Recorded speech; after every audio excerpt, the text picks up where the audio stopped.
conclave ndiko sekete temo wange ni nyalo bedo gi push mar referendum gi loko pende chike e pacho kae. Aparo ni osiepna no owacho ni ntiere ichwang mantiere Kenya o agri koda abro wuya wach ichwang no matis but kapok abire mare no to owacho ni budget onge ni to ka budget ntiere to dak budget a collapsing healthcare system. Ada disagree kode matis ni I don't think ni healthcare is collapsing from where I sit kaka representative of the people. I think ni the introduction of SHA kwa pono dawedo jo majo adieri ana deal gi jo piny pele kapele. SHA osekonyo ji kendo to great lengths. Gima koro chendo matis en ni our county governments onego make sure ni yath nitie hospital so that the healthcare system kik gore piny. Ng'eny ichwang mantiere sani ma ji ntiere godo ok ni ichwang ni samoro ni koro Kenya ni sani ni koro unemployment all of a sudden obedo maduong' ahinya moloyo kaka ne chon. Nikech kiwacho adieri serikal mantiere sani, serikal mar William Ruto ni ingeno osetiyo ma higni 3. Ok wanyal wacho ni millions of jowa matindo ni koro nokoso tich e higni 3 mokalo. And I think there's been an attempt mondo jogo yud tich with the projects madhi mbele kaka affordable housing iyudo ka ntiere ji mang'eny mondike tijego. Nitiere gi ji mang'eny mayudo tije matindo tindo. En mani dhano maonge tich ng'eny moloyo tije mantiere available. Gima bro tieko ichwang koponi ji odhi e mesa en ni nikech kora adieri ibro nyisi e mbele ni kanyo. Ng'eny ichwang kata kaka nowacho jatelo mantiere oko Gashago minne mawuoyo kocha. Ng'eny ichwang mantiere sani en ni nitiere oganda mosebedo kong'iyo ni gine magine loch. Gine magi yiero gik matimore.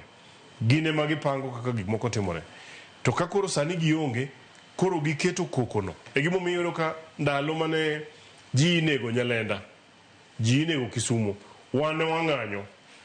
To ni apana jogo gin ging'iyo gi mukore reru, jogo ng'iyo gi ketho barabara, mane kitgi gi timbegi.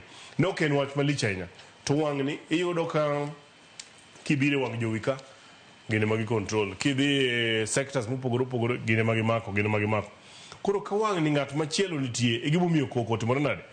E gimomiyo wacho ni koponi ji odhi obede mesa wadhi nyiso gi adieri, wanyisi gi nomera Kenya ni en mar ji te. Ok ochuno ni manyaka ibede kom moro mondo kore ka Kenya obed gi kwe. Ok ochuno ni nitiere wuone manyaka utim ohala moko mondo kore ka Kenya obed gi kwe. Omiyo mani adieri kendo adona nyisi kawuono Sharon ibiro neno ko oganda no e masani dhi tamore wachno. Nikech ing'eni okada wache TV ka lakini ing'eni wacho ga ni jagini ne oyiedhao. Oyiedhao kata pok iluongo nyinge ni ng'eno oyiedhao dhawa samora mora. Gine magi dhi pingo wachni mokwongo. Giwacho ni wano kola bedo nikech ok odo winjo adieri. Kech ko biro tibukone to in miwacho ni serikal pok otimo gik moko. Anya nyisi sani endi ni e constituencies wate kopone wajumbe wa to be very honest with you. Chibo yudo ka chiro sani gero. Makonyo minewa bring them to distance. Chiro kigero ikete pi, ikete stima, ikete barabara moro matis mobro bedo kanyo mine nyalo uso kama ber. Kipenjo gi wacho ni mano nitie to mano to tin. Donge paro ni ber gin bere kiny mako gi koro kapo nono ni conclave ni okete tem. Koro conclave nyaka bedi moriwo jogi te. Temo wacho ni gimomiyo dhi konyo waduoko mere mapiny. Nikech ka koro ji odhi olorore ot ka. To Sharon ndi wacho ni an barabara ma korwa onge tena waketo ni gode plan. Kususa ni gimomiyo pok wakete pesa ni onge. Koro ibubedo king'e adieri. Koro kata kiwuok oko kidwa go kokoroch na to dong' wasenyise adieri mantie iye kacha. Koro ka adieri ang'e adieri osiepna man Kisumu ni ong'e adieri kata imbi ng'e adieri to gi ji te ong'e adieri te. Koro ibodo ka mirima notimore nade chako dok piny. To ipenjo ni e wacho kabila miwinjo ko wacho ni jok moko osechako gire. Ing'eni ka wan gi jatelo ma samoro nyalo dhi kata kaka oko. To dhi to kono joko go niya ni ing'eyo ni ohala sani ok dhi maber ahinya.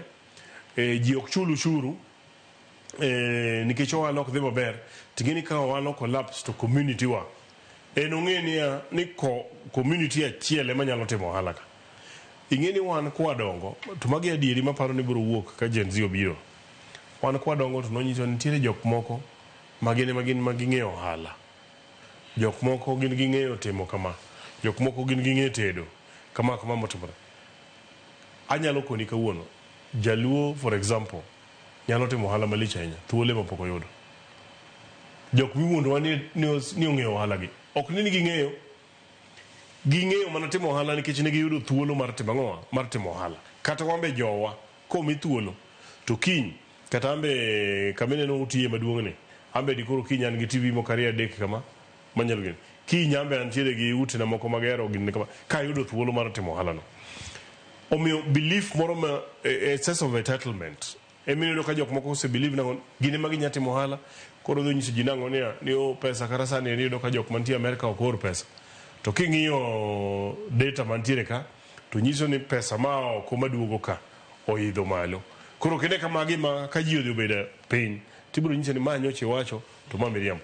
Kidhi iwacho ni ushuru sani ji ok chul, to kwang'iyo ushuru manochok higa mokalo, to gimochok higa ma higa ni ochako medore. Koro joko ka to bi iwuondo ni gine kamano.